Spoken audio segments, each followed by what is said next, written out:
What the hell my 19-year-old cousin gonna try to rob and kill somebody? Bro, we getting money, man. We getting money. That ain't our stilo.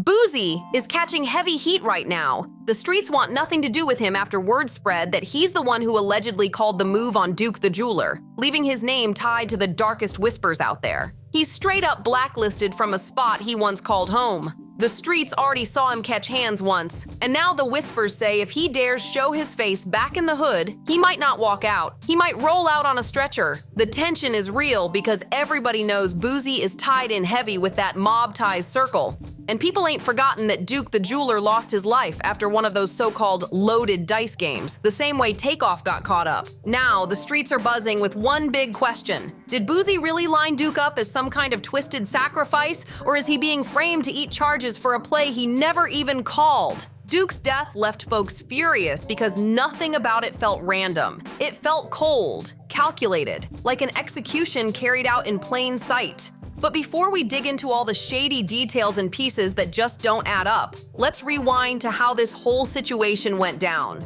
Duke had been locked into that dice game all night, shoulder to shoulder with dudes he believed were his people. But the ugly truth? They might have been flashing slick signals right behind his back the whole time. The bigger question is, why would anybody even want to set Duke up in the first place? See, Duke wasn't no ordinary hustler. He built his empire brick by brick, straight grind, no handouts. He was out here designing icy, one-of-a-kind pieces that rappers lined up for. And not just up-and-comers, but major names too. So when he left his hometown Chicago for Houston, it wasn't some vacation flex. This man was about his bag, locked in on business. And guess who gave him the invite? None other than Boozy himself, who claimed he just wanted to discuss some new custom pieces. Duke pulled up locked and loaded, carrying $1 million duffel stuffed with his most fire designs, ready to seal a business deal that could have leveled him up even more. But what he never saw coming was that this trip would be his final one, and that same duffel packed with priceless custom pieces. It would later pop up in the most shocking and unexpected place. But before we get there, we gotta break down this so-called dice game, because it's directly tied to how Duke's night turned deadly. According to street whispers and confirmed chatter, this wasn't some friendly roll of the dice, it was a straight-up setup from jump. And who blew the lid off? None other than Wack 100, a man who's got real ties and ain't afraid to call things out. Wack flat out warned, if you ever get invited to a dice game in Houston, especially one thrown by Jay Prince, run. Cause the odds of leaving with your money, or even your life, are slim to none. And that's exactly the trap Duke walked into. Wack broke it down crystal clear. These dice games are never fair. The dice are rigged, loaded in a way where only Jay Prince Jr. or his mob ties crew ever walk away winners. It ain't no game. It's a masked up robbery dressed up as friendly competition. But here's where it gets crazy. Someone slipped up that night. The loaded dice got passed to Duke, and suddenly he started racking up win after win, stacking hundreds like it was nothing. In that moment, Duke had broken their system, and that's when everything shifted. Because in those circles, when the house stops winning, the mask comes off and the danger becomes real. He got three right? Who rotate the dice. Now these dice is loaded. Tell me it's a Wolf, Big Caprice, and watch this, and Little Cam are the loaded dice rotators, right? He said what? There was a situation that occurred that a certain jeweler around and got past the dice on accident and was hitting all them for a couple hundred.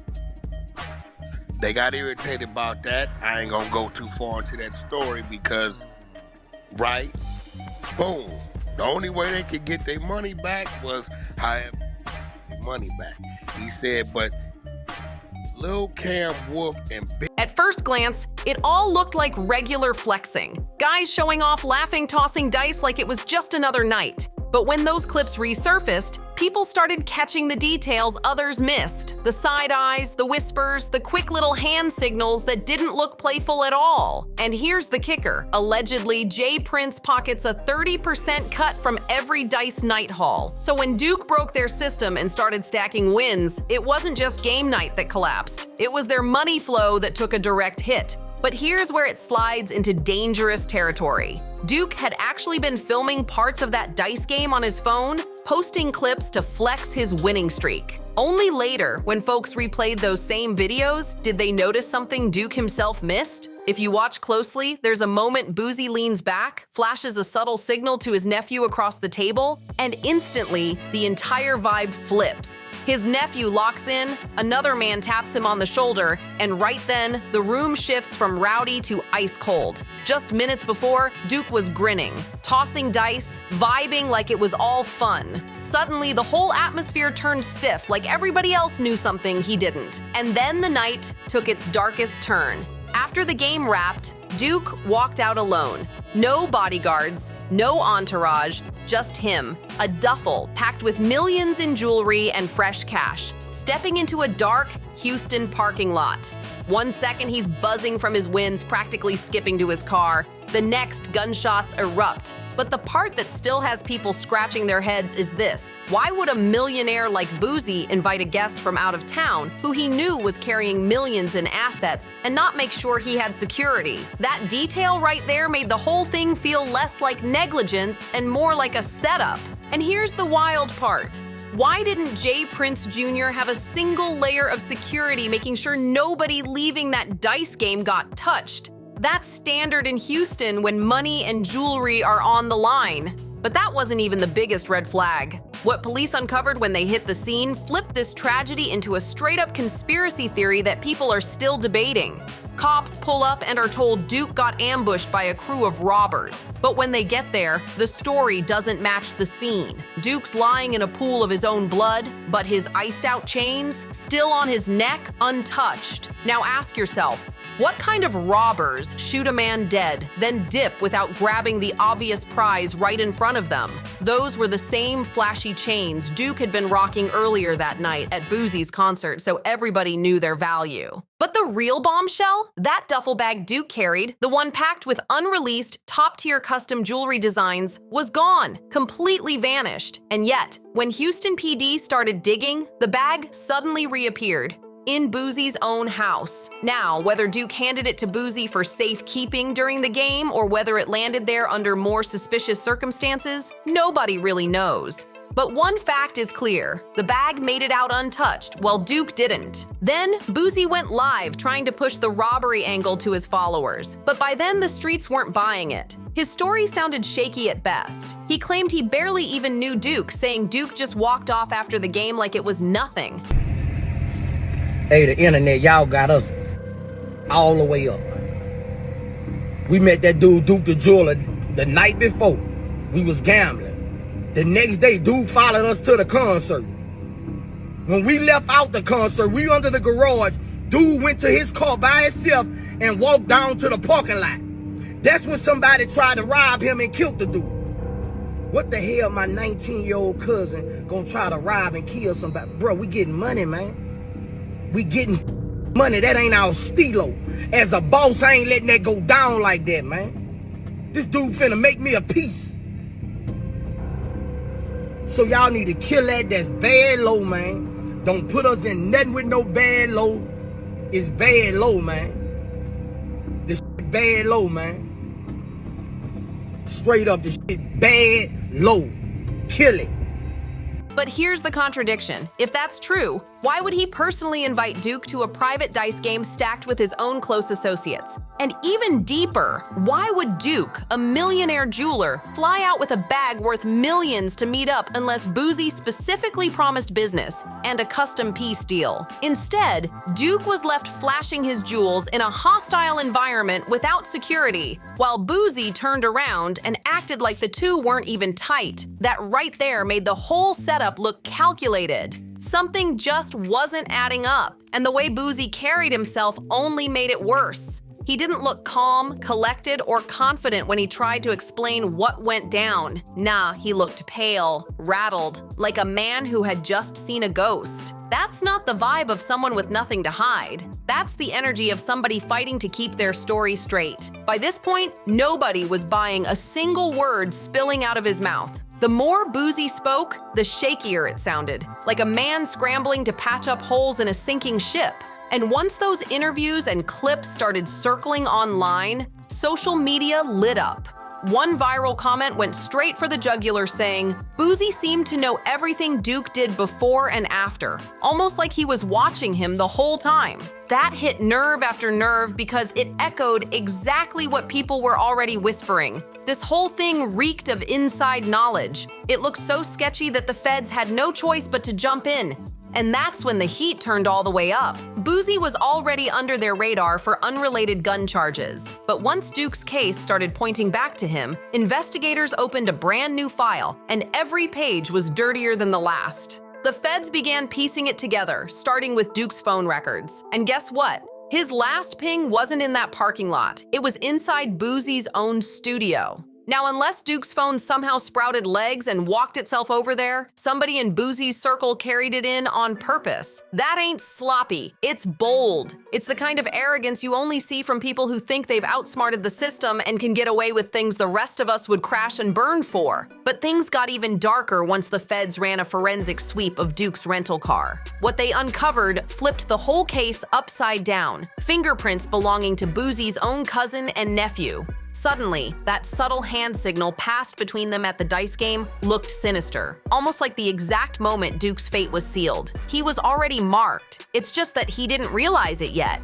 And just when you thought it couldn't get more twisted, a key witness stepped forward with a story so chilling even the feds had to stop and listen. They'd been outside smoking, watching the lot when they saw Duke heading toward his car. At first, everything seemed cool, just a man wrapping up his night, but then, out of nowhere, Boozy's nephew emerged like he'd been lying in wait the whole time, ready for an ambush. According to the witness, Duke must have sensed the setup because he allegedly swung first, trying to defend himself. But it didn't matter. Seconds later, shots rang out, and Duke dropped lifeless right there in the lot. The witness swore there was no robbery, no snatching of chains, no attempt to even make it look like a stick-up.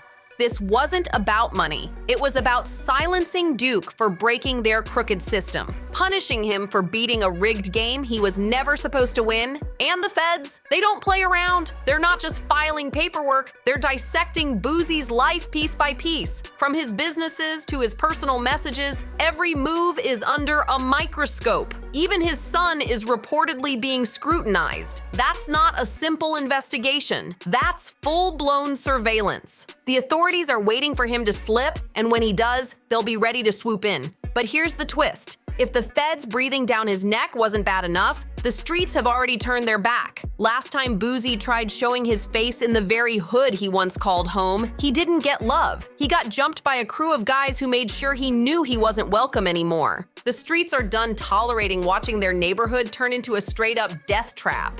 Now Boozy can't even take a simple walk through the hood without rolling with heavy security. And even then, he's forced to keep his head on a swivel, paranoid that someone might drop him on sight. But before anybody feels sorry for him, let's be real. He helped build this monster himself. Boozy, J. Prince, and J. Prince Jr. all played a role in feeding the toxic check-in culture that's been running Houston for years. Any rapper or public figure who lands in the city is expected to bow down and pay homage immediately. Or else, and that protection tax they demand, it ain't cheap.